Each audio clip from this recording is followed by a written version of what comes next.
ఎన్నో శరీరాలు తీసుకున్నటువంటి జీవుడు అరుణాచలం ఎప్పుడైనా విడితే, అక్కడ అరుణాచలం పట్టణంలోకి ప్రవేశిస్తే చాలు, వెంటనే అతని జీవయాత్రకి వేరే గీత గీస్తారు. అరుణాచలము వెళ్ళక ముందు, అరుణాచలము వెళ్ళిన తరువాత.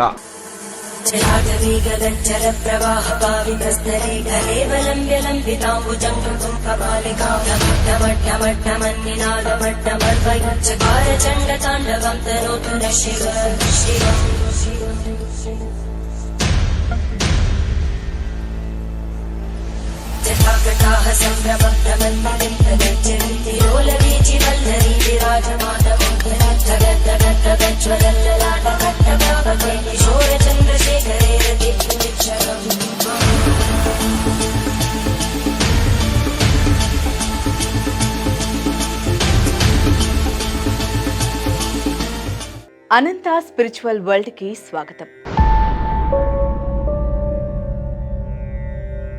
ఓం శ్రీ గణేశాయ నమః. ఓం శ్రీ సరస్వతి నమః. ఓం శ్రీ గురుభ్యో నమః. భూరం భాస్యనలో నీలోంబరం మహన్నాదో హిమాంశు పుమాన్ ఇత్యాభాతి చరచరాత్మకమిదం యస్వైవ మూర్తష్టకం నాణ్యత్ కించిన విద్యతే విమృశాతం యస్మత్ పరస్మద్ విభోః తస్మై శ్రీ గురుమూర్తయే నమః. ఇదం శ్రీ దక్షిణామూర్తయే నమః.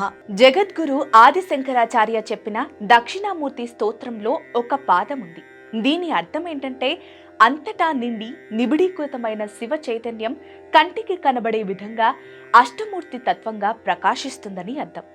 ఈ ప్రపంచంలో మనం శివుడిని 8 రూపాల్లో చూడగలమట.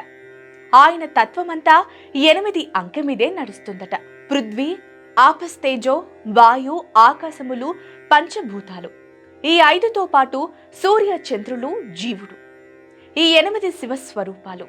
వీటిని శివస్వరూపాలుగా నిర్ధారణ చేయడం కోసమే ఈ 8 లింగాలు మనకు దర్శనమిస్తున్నాయి. అవి కంచిలో పృథ్వీలింగంగా, జంబుకేశ్వరంలో జలలింగంగా, అరుణాచలంలో అగ్నిలింగంగా, చిదంబరంలో ఆకాశలింగంగా, శ్రీకాళహస్తిలో వాయులింగంగా, కోనార్క్లో సూర్యలింగంగా, సీతాకుండంలో చంద్రలింగంగా, కాట్మాండ్లో యజమాన లింగంగా కొలువై ఉన్నాయి. అరుణాచలంలో పరమేశ్వరుడు అగ్నిలింగంగా కొలువై ఉన్నాడు. అగ్ని అంటే జ్వాల. మిగిలిన పంచభూత లింగాల మాదిరిగా ఇక్కడ శివుడు అగ్ని రూపంలో దర్శనమివ్వడు, కేవలం రాతలింగంగానే ఉంటాడు. అరుణాచలం పరిసర ప్రాంతాలతో పోలిస్తే ఆలయంలో విపరీతమైన వేడి ఉంటుంది. అది జ్ఞానాగ్ని వల్ల వచ్చే వేడి అంటారు. జ్ఞానాగ్ని ఎవరికి కలుగుతుందో వారి కర్మలు దగ్ధమవుతాయి. దానివలన మళ్లీ జన్మించాల్సిన అవసరం లేకుండా పాపాలన్నీ పోతాయి. అందుకే అరుణాచలాన్ని జ్ఞాన స్వరూపమైన అగ్నిలింగం అంటారు. జీవితకాలంలో ఒక్కసారైనా దర్శించుకోవాల్సిన దివ్య క్షేత్రం అరుణాచలం. పూర్వం బ్రహ్మ, మహావిష్ణువుల్లో ఎవరు గొప్ప అనే దానిపై ఇరువురు కలహించుకున్నారు. సృష్టికర్త అయిన బ్రహ్మ, స్థితికారకుడైన విష్ణువు శివమాయకు వశం కావడం ఈ కలహానికి కారణమయ్యింది. శివమాయ మోహితులైన వీరిని మాయమేఘం కమ్మేసింది. దీంతో ఇరువురి మధ్య అహంకారం ప్రజ్వరిల్లి కలహానికి దారితీసింది. నేను సృష్టికర్తను, నేను సృష్టించకుండా ఈ సృష్టి ఎక్కడి నుంచొచ్చింది అని బ్రహ్మ, నేను స్థితికారకుడును, అన్నీ సవ్యంగా సాగడానికి కారణం నేనే కనుక నేనే గొప్ప అని విష్ణువు అనడం ఇద్దరి మధ్య ఎడతెగని చర్చకు దారితీసింది, వాదోపవాదానికి దారితీసింది. ఏ మాయ వల్ల వారు కలహానికి దిగారో అది తెలియాలని ఇరువురి మధ్య పరమశివుడు ఒక పెద్ద జ్యోతి స్తంభంగా వెలిశాడు. అనంతరం బ్రహ్మ, విష్ణువులిద్దరినీ ఈ జ్యోతి స్తంభం ఆది అంతములు తెలుసుకుని రమ్మన్నాడు.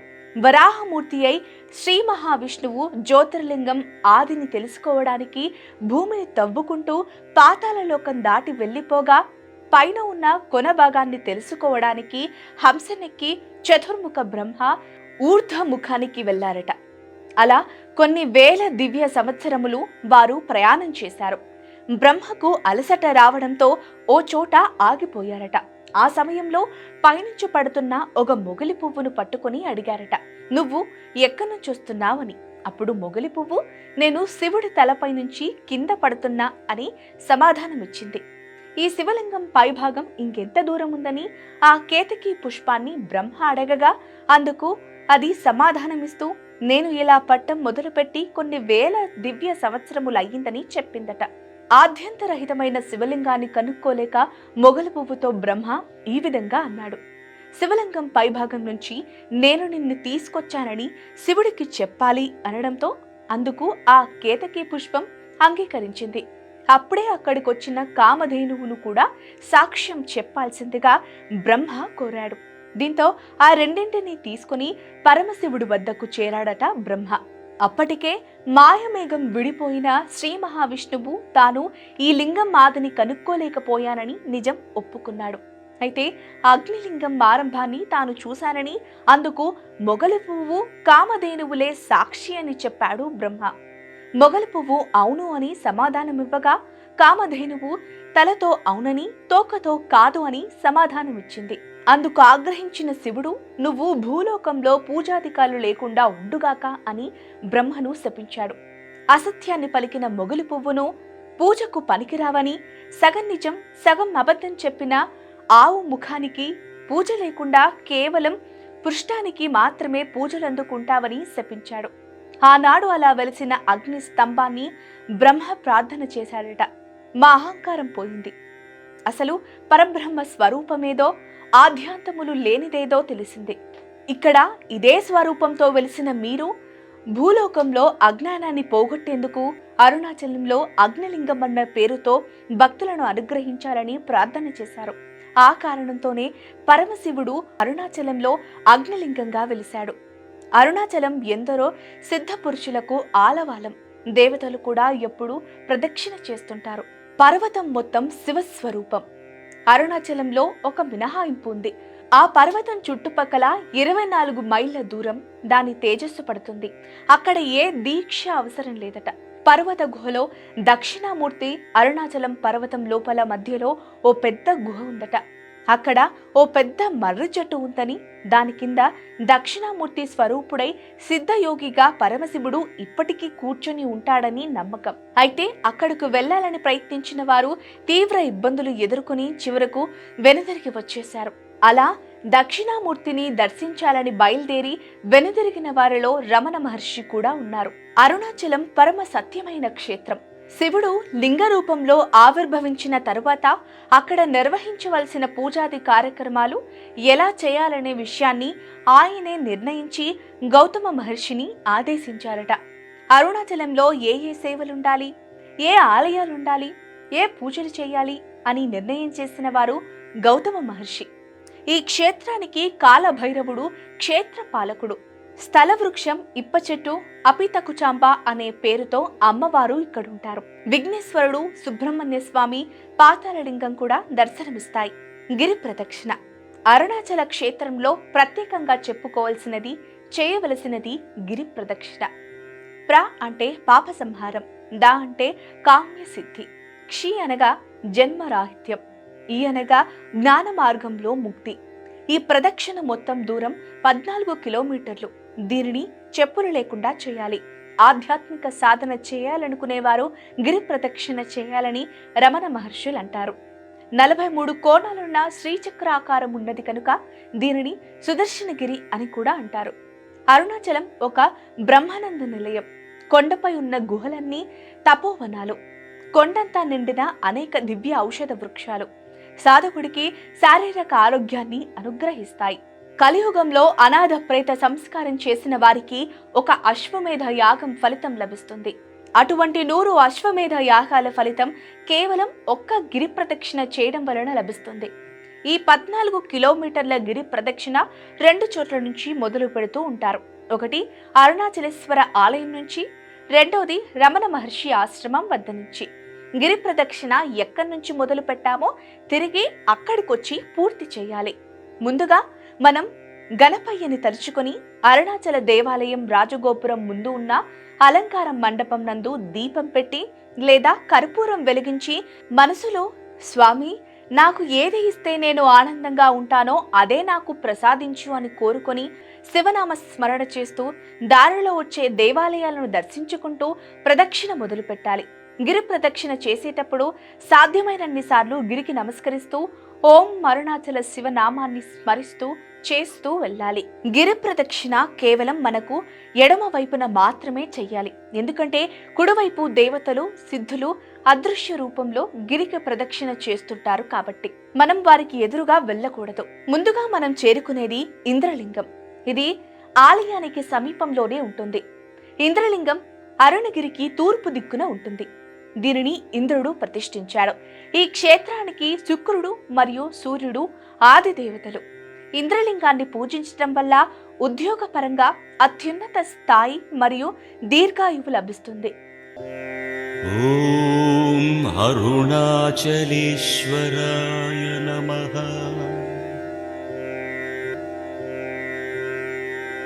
ఇంద్రలింగం నుంచి 1.5 కిలోమీటర్లు ప్రయాణిస్తే అగ్నిలింగం వస్తుంది. అగ్నిలింగం మెయిన్ రోడ్లో ఉండదు. ఈ లింగం కుడి పక్కన కొంచెం లోపలికెళ్ళాక మనకు కనిపిస్తుంది. అగ్నిలింగం అరుణగిరికి ఆగ్నేయ దిశలో ఉంటుంది. ఈ అగ్నిలింగాన్ని అగ్నిదేవుడు ప్రతిష్ఠించాడు.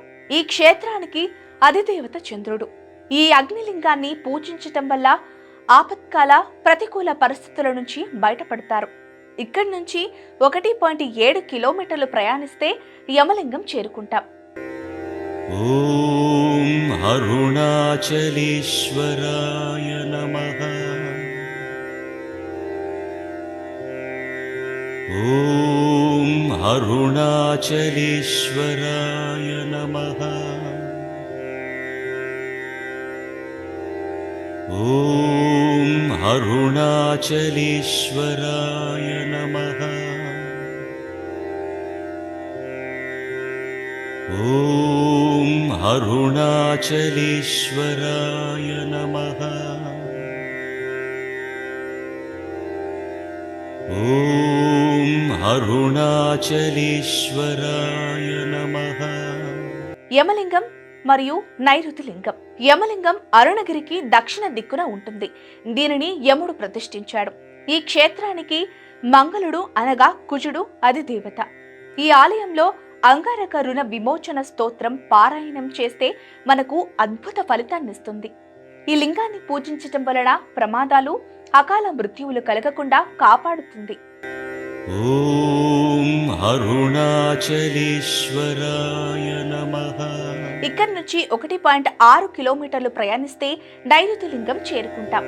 ఓం అరుణాచలేశ్వరాయ నమః. నైరుతి లింగం అరుణగిరికి నైరుతి దిక్కున ఉంటుంది. ఈ లింగాన్ని నైరుతి ప్రతిష్ఠించాడు. ఈ క్షేత్రానికి అధిదేవత రాహువు. ఈ నైరుతి లింగాన్ని పూజించటం వలన రాక్షస, పితాజ, దుష్ట మరియు గ్రహ బాధలన్నీ పోతాయి. అలాగే అద్భుతమైన కీర్తి వస్తుంది. ఇక్కడి నుంచి కొంచెం ముందుకు వెళ్ళగానే ఎదినేన్ అన్నమలై ఆలయం వస్తుంది. ఎదినేన్ అన్నమలై ఆలయం. ఈ ఆలయం అరుణగిరికి సరిగ్గా వెనక భాగం వైపు ఉంటుంది.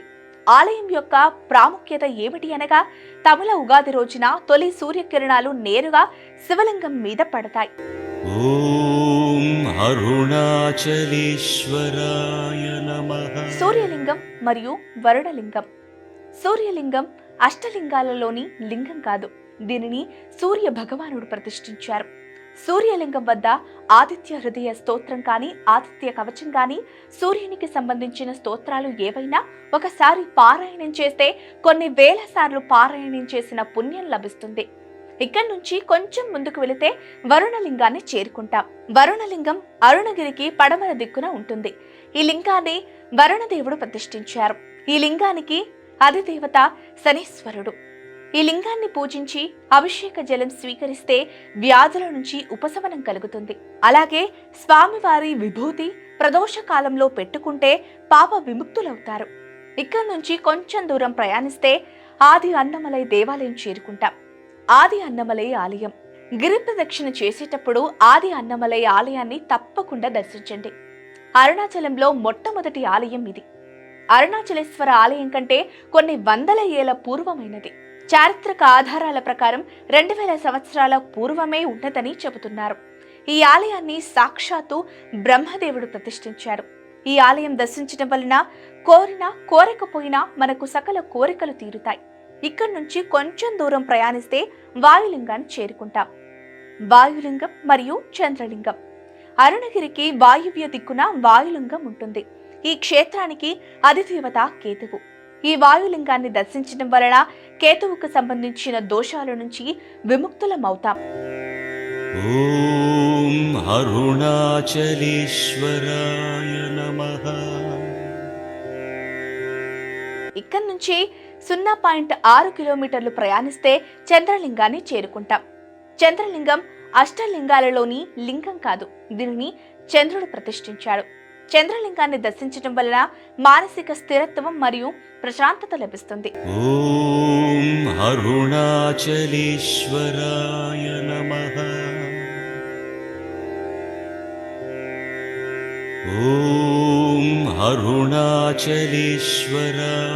నమః. ఇక్కడి నుంచి 1 కిలోమీటర్ ప్రయాణిస్తే కుబేరలింగాన్ని చేరుకుంటాం. కుబేరలింగం అరుణగిరికి ఉత్తర దిక్కున కుబేరలింగం ఉంటుంది. ఈ లింగాన్ని కుబేరుడు ప్రతిష్ఠించాడు. ఈ క్షేత్రానికి అధిదేవత బృహస్పతి. ఈ లింగాన్ని దర్శించడం వలన భోగ భాగ్యాలు, సిరి సంపదలు కలుగుతాయి. ఓం అరుణాచలేశ్వరాయ నమః. ఇక్కడి నుంచి 1.8 కిలోమీటర్లు ప్రయాణిస్తే ఈశాన్య లింగం చేరుకుంటాం. మోక్ష మార్గం. ఈ కుబేర లింగం నుంచి ఈశాన్య లింగానికి వెళ్లే మార్గంలో మోక్ష మార్గం ఉంటుంది. ఈ మోక్ష మార్గ ప్రవేశం చేయడం వలన మన కర్మలను తొలగించి జన్మలను నాశనం చేస్తుంది, అనగా మోక్షం లభిస్తుందని అర్థం. ఈశాన్య లింగం. అరుణగిరికి ఈశాన్య దిక్కున ఈశాన్య లింగం ఉంటుంది. ఈ లింగాన్ని ఈశాన్యుడు ప్రతిష్ఠించాడు. ఈ క్షేత్రానికి అధిదేవత బుధుడు. ఈ లింగం దర్శించడం వలన సంసారం, ఉద్యోగం, వ్యాపారంలో ఏమైనా సమస్యలు వస్తే తొలగుతాయి. ఇక్కడి నుంచి 1 కిలోమీటర్ ప్రయాణిస్తే అరుణాచలేశ్వర ఆలయం చేరుకుంటాం. ఇంతటితో గిరి ప్రదక్షిణ పూర్తవుతుంది. మనం మొదలుపెట్టిన దగ్గర మరలా దీపం వెలిగించి క్షేత్ర దర్శనం చేయాలి. తిరువారూరులో జన్మించడం, కాశీలో మరణించడం, చిదంబరాన్ని దర్శించడం వల్ల వచ్చే మోక్షం కేవలం అరుణాచలాన్ని స్మరించడం వలన వస్తుంది. అరుణాచలం దేవాలయం శివాజ్ఞ చేత విశ్వకర్మచే నిర్మించబడినదని, దాని చుట్టూ అరుణమనే పురం నిర్మించబడినదని పురాణాలు చెబుతున్నాయి. ఇక్కడ జరగవలసిన పూజా విధానమంతా గౌతమ మహర్షి శివాజ్ఞ చేత ఏర్పాటు చేశారని స్కంద పురాణాంతర్గతమైన అరుణాచల మహత్యం తెలుపుతోంది. ఈ కొండనే శివుడు. ఇది శివుని 5 నివాసాలలో ఒకటిగా పరిగణించబడుతుంది. ఇది అగ్ని అనగా అగ్నిస్థల యొక్క మూలకాన్ని సూచిస్తుంది. తిరువన్నమలై షడాధార ప్రదేశాలలో మణిపూరక చక్రంగా పరిగణించబడుతుంది. శివలింగ ఆవిర్భావం జరిగిన ప్రదేశం. తమిళంలో అను అంటే చేరుకోదగినదని మరియు అన్న అంటే చేరుకోలేనిది, మలై అంటే కేవలం కొండ అని అర్థం. అన్నమలై అనే పేరుపై పురాణ కథ నుండి వచ్చింది. ఇక్కడ శివుడు ఒక కొండ రూపాన్ని తీసుకున్నాడు. ఇది అగ్నిస్తంభానికి ప్రతీక. ఈ కొండకు తూర్పున ఉన్న ఆలయమే అరుణాచలేశ్వర ఆలయం. ఈ ఆలయం మన దేశంలో అతిపెద్ద దేవాలయాలలో ఒకటి. దీనిని 25 ఎకరాల్లో నిర్మించారు. అరుణాచలం యొక్క 4 గోపురాలలో తూర్పు గోపురం చాలా పెద్దది. ఇదే ఆలయం యొక్క రాజగోపురం. 217 అడుగుల ఎత్తు. దీన్ని కృష్ణదేవరాయలు నిర్మించారు. దీని వెనకాల చూస్తే అరుణాచల కొండ చాలా అద్భుతంగా దర్శనమిస్తుంది. ఓం అరుణాచలేశ్వరాయ నమః. ఓం అరుణాచలేశ్వరాయ నమః. ఈ గోపురం ముందు భక్తులు ముందుగా దీపాలు వెలిగించి దర్శనముకు వెళ్తారు. ఓం అరుణాచలేశ్వరాయ నమః. ఓం అరుణాచలేశ్వరాయ నమః. గర్భాలయంలో ఉన్న అరుణాచలేశ్వరుని అపితకుచాంబ అమ్మవారిని దర్శించాలంటే 3 ప్రవేశ ద్వారాలు దాటి వెళ్ళాలి. ఈ మధ్యలో చూడవలసినవి చాలా ఉన్నాయి. వాటిని ఒక్కొక్కటిగా చూసుకుంటూ ప్రధాన ఆలయాలు చేరుకోవచ్చు. రాజగోపురం నుండి లోపలికి వెళ్లే మార్గంలో ఒకవైపు శక్తి గణేశుడు దర్శనమిస్తారు. ఇక్కడ స్వామికి ఒక నమస్కారం చేసుకోవాలి. ఇక్కడ మనకి 2 దర్శన మార్గాలు కనిపిస్తాయి. ఒకటి ఫ్రీ దర్శనం, రెండవది 50 రూపాయల దర్శనం. ఇక్కడి నుండి లోపలికి వెళ్ళగానే ముందుగా మనకు ఒకవైపు సుబ్రహ్మణ్యేశ్వర స్వామి ఆలయం దర్శనమిస్తుంది. స్తంభం నుంచి ఉద్భవించి అరుణగిరినాథరుకు దర్శనమిచ్చారు కనుక ఈ ఆలయంను స్తంభోద్భవ సుబ్రహ్మణ్య స్వామి ఆలయం అని పిలుచుకుంటారు. ఇంకొక వైపు శ్రీకృష్ణ దేవరాయలు నిర్మించిన 1000 కాళ్ల మండపం కనిపిస్తుంది. ఓం అరుణాచలేశ్వరాయ నమః. తర్వాత ఇంకా కొంచెం ముందుకెళితే రమణ మహర్షి అరుణాచలంలో అడుగుపెట్టి తేళ్లు జడ్లు పాకినా కుట్టినా కూడా బాహ్య స్పృహ లేకుండా తపస్సు ఆచరించి జ్ఞానాన్ని పొందిన పాతాళ లింగం దర్శనమిస్తుంది. ఓం అరుణాచలేశ్వరాయ నమః. ఓం అరుణాచలేశ్వరాయ నమః. ఇక్కడి నుంచి ముందుకెళితే సర్వసిద్ధి వినాయక ఆలయం ఉంటుంది. ఓం అరుణాచలేశ్వరాయ నమః. దీనిని ఆనుకొని శివగంగా తీర్థం కనిపిస్తుంది. ఓం అరుణాచలేశ్వరాయ నమః. తర్వాత కొంచెం ముందుకు వెళితే పెద్ద నందీశ్వరుడు దర్శనమిస్తారు. ఓం అరుణాచలేశ్వర.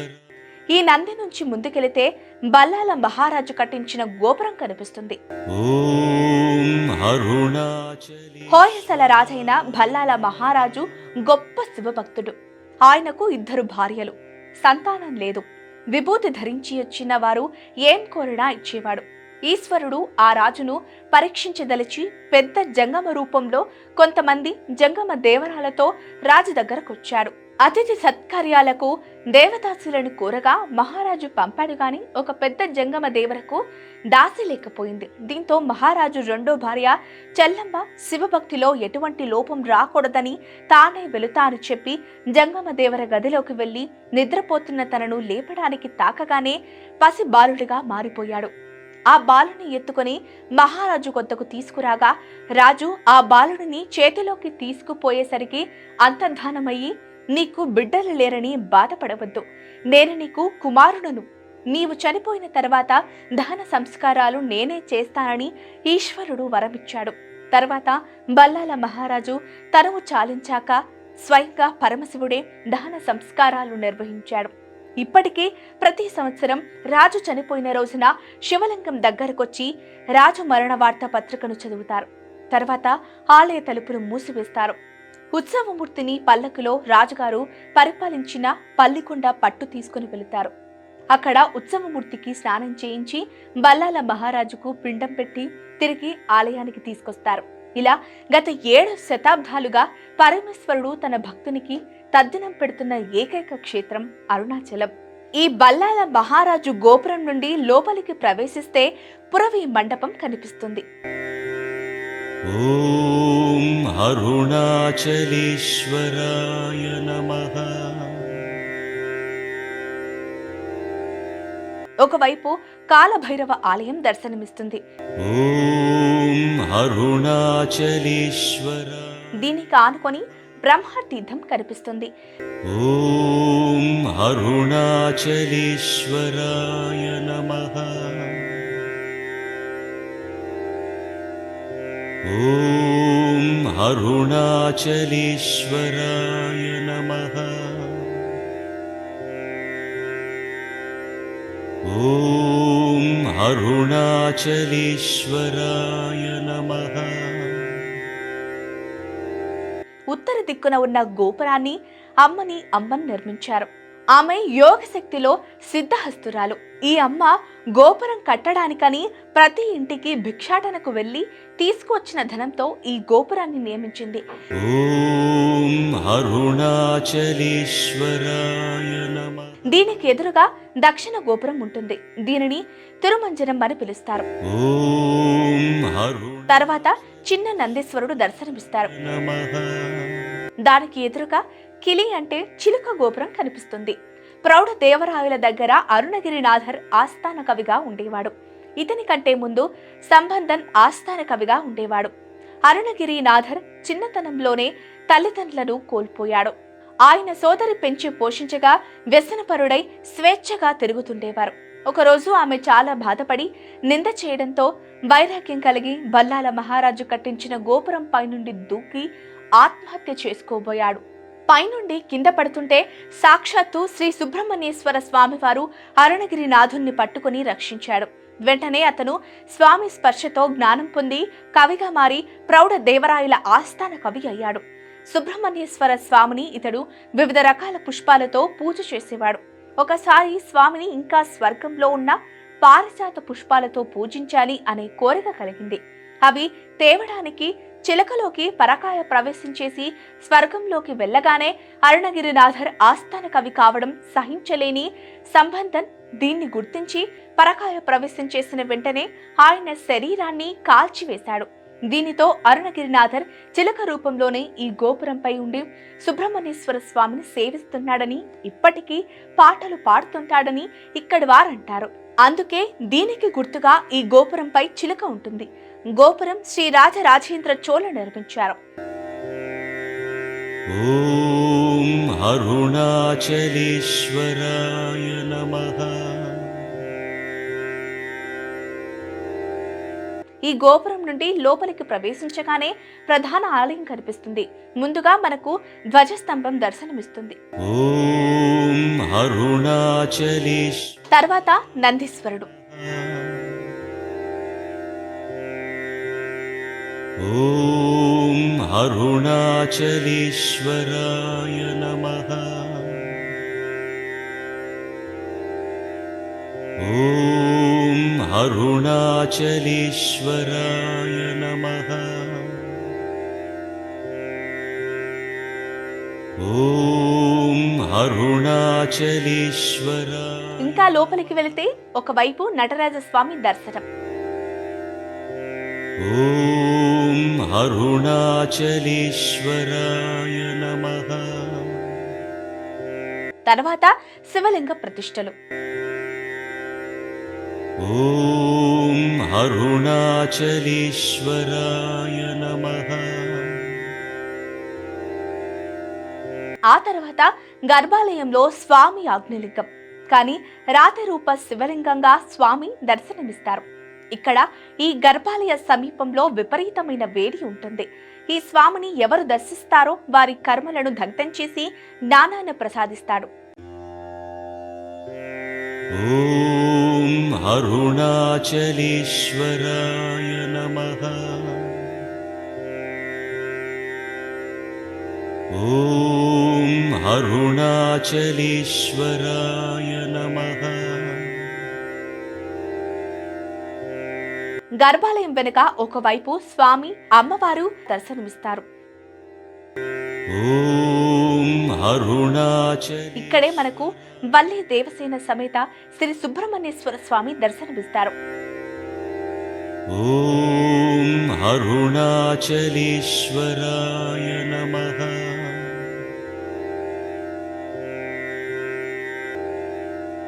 ఇక్కడి నుండి ఎడమవైపు ద్వారం ద్వారా అమ్మవారి దర్శనానికి వెళ్ళాలి. ఓం అరుణాచలేశ్వరాయ నమః. ఓం అరుణాచలేశ్వరాయ నమః. ఇక్కడ అమ్మ పేరు అపితకుచాంబ. ఇంట్లో పసి పిల్లవాడుగా సుబ్రహ్మణ్యం ఉన్నాడు.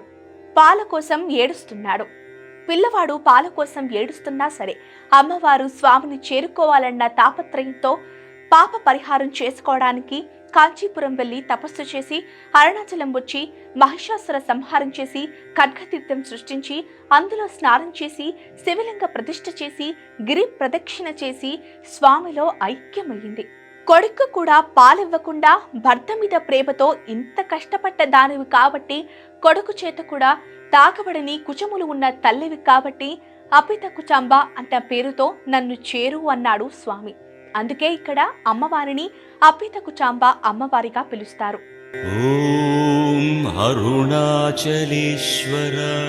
నమః. ఓం అరుణాచలేశ్వరాయ నమః. ఓం అరుణాచలేశ్వరాయ నమః. ॐ अरुणाचलेश्वराय नमः। ॐ अरुणाचलेश्वराय। ముఖ్యమైనవి 3 ఉత్సవాలు. అరుణాచలంలో ముఖ్యంగా 3 ఉత్సవాలు జరుగుతాయి. ఆలయంలో వలయాకారపు మండపం ఉంటుంది. అక్కడ అమ్మవారికి గాజుల్ని సమర్పించుకుంటారు. కార్తీక మాసంలో జరిగే మరో గొప్ప ఉత్సవం దీపోత్సవం. దీనిని అత్యంత వైభవంగా నిర్వహిస్తారు. ॐ अरुणाचलेश्वराय नमः। ఇక కనుల పండుగగా జరిగే ఉత్సవం పార్వతీ పరమేశ్వరుల మధ్య వచ్చే ప్రణయ కలహోత్సవం. ఎందుకు వారి మధ్య ప్రణయ కలహం వచ్చిందంటే ఇందుకు ఓ పురాణ గాథను చెబుతారు. ప్రమదఘనాలో భృంగి ఒకడు. ఆయన శివుడికి మాత్రమే భక్తుడు. కేవలం ఆయనకు మాత్రమే ప్రదక్షిణ చేసేవాడు. ఇలా రోజు చేస్తుండటంతో ఓ రోజు అమ్మవారికి ఆగ్రహం వచ్చిందట. ఏం చేస్తాడో చూద్దామని భృంగి వస్తుంటే అమ్మవారు పరమశివుడి నామార్థం అనగా ఎడమ భాగంలోకి వెళ్లిపోయి అర్ధనాదీశ్వర రూపాన్ని ధరించారట. అదే సమయానికి అక్కడికొచ్చిన భృంగి తేనెతీగలాగా మారిపోయి పరమశివుడికి అమ్మవారికి మధ్య రంధ్రం చేసి ప్రదక్షిణ చేశాడట. దీంతో ఆయన భక్తికి మెచ్చిన శివుడు మోక్షమిస్తారని, ఇవ్వకూడదని అమ్మవారు ఇరువురు కలహించుకున్నారని గాథ. ఆది దంపతుల గాథను స్ఫూర్తిగా తీసుకుని అర్చకులు అరుణాచలంలో అత్యంత వైభవంగా ప్రణయ కలహోత్సవం చేస్తారు. ఈ సందర్భంగా పరమశివుడు భృంగికి మోక్షం ఇవ్వడం, దీంతో పార్వతీదేవికి కోపం వచ్చి అపితకు చాంబ ఆలయంలోకి వెళ్లి తలుపు వేసుకుంటుంది. పరమశివుడు ఒక్కడే గిరి ప్రదక్షిణకు వెళ్తే దొంగలు దోచుకుంటారు. ఇప్పటికీ ఈ దొంగల తోపును ఆనవాయితీగా చేస్తున్నారు. ॐ अरुणाचलेश्वराय नमः। ॐ अरुणाचलेश्वराय नमः। ఈ అరుణాచలం చేరుకోవడానికి తిరుపతి నుంచి 193 కిలోమీటర్ల దూరంలో బస్ మరియు రైలు సర్వీసులున్నాయి. హైదరాబాద్ నుండి డైరెక్ట్ తిరువన్నమలైకి 2 వీక్లీ ట్రైన్స్ అందుబాటులో ఉన్నాయి. తిరువన్నమలై రైల్వే స్టేషన్ నుంచి ఆలయానికి ప్రత్యేక బస్సులు, ఆటోలు ఉంటాయి. బస్టాండ్కు దగ్గరలోనే అరుణాచలేశ్వర ఆలయం ఉంది. అరుణాచలేశ్వర ఆలయం నుంచి రమణాశ్రమం 2 కిలోమీటర్ల దూరం ఉంటుంది. ఆలయ దర్శనం వేళలు మధ్యాహ్నం 12:30 వరకు ఆలయ ప్రవేశం ఉంటుంది. తిరిగి సాయంత్రం 4 గంటలకు తెరుస్తారు. రాత్రి 8 గంటలకు మూసివేస్తారు. పౌర్ణమి రోజున రాత్రి వేళ అందరికీ దర్శనమయ్యే వరకు ఆలయం తెరిచి ఉంచుతారు. సర్వేజన సుఖినో భవంతు. గోవులను సేవించండి, గోవులను రక్షించండి. ప్రకృతిని కాపాడడం మన ధర్మం. దయచేసి ప్రతి ఒక్కరూ ఒక్క మొక్కైనా నాటండి. ఇలాంటి మరిన్ని క్షేత్ర దర్శనాలు చూడటానికి మా అనంత స్పిరిచువల్ వరల్డ్ ఛానల్ని సబ్స్క్రైబ్ చేసుకోండి. నమస్కారం. ॐ अरुणाचलेश्वराय नमः। ॐ अरुणाचलेश्वराय नमः।